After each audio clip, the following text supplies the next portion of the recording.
Les modèles démographiques des Nations Unies prévoient une chute de la population chinoise de 1,4 milliard aujourd'hui à 633 millions d'ici 2100. Cette crise démographique a vu naître l'expression DINK, des couples à double revenu sans enfants qui ont soit renoncé à en avoir, soit reporté leur projet de famille.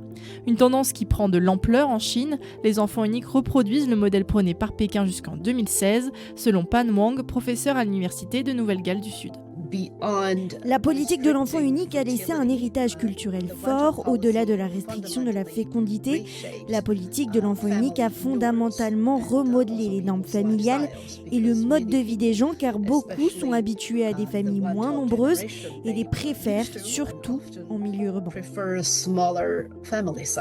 Le modèle familial n'est pas la seule cause à cette dénatalité. La hausse des coûts de la vie et de l'éducation ainsi que les préoccupations professionnelles sont autant de raisons supplémentaires. Pour remédier à cela, la Chine investit en des mesures natalistes. Une mesure est d'ailleurs particulièrement critiquée, la taxe de 13% sur les préservatifs et autres contraceptifs, une loi qui laisse sceptiques les habitants de Pékin.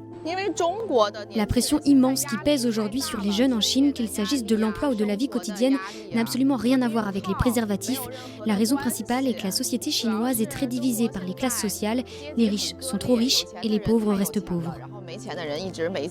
Ces mesures risquent donc d'avoir un faible impact. Pour augmenter la natalité, les jeunes Pékinois attendent plutôt des mesures sociales incitatives, des changements structurels recommandés aussi par les universitaires.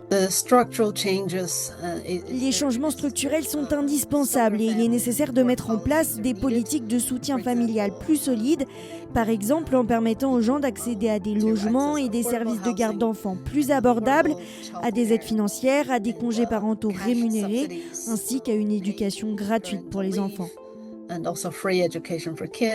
Cette baisse de la fécondité risque de freiner le développement économique de la Chine sur le long terme, une conséquence qui pourrait contrarier l'objectif de Pékin, être la première puissance économique mondiale devant les États-Unis d'ici à 2030.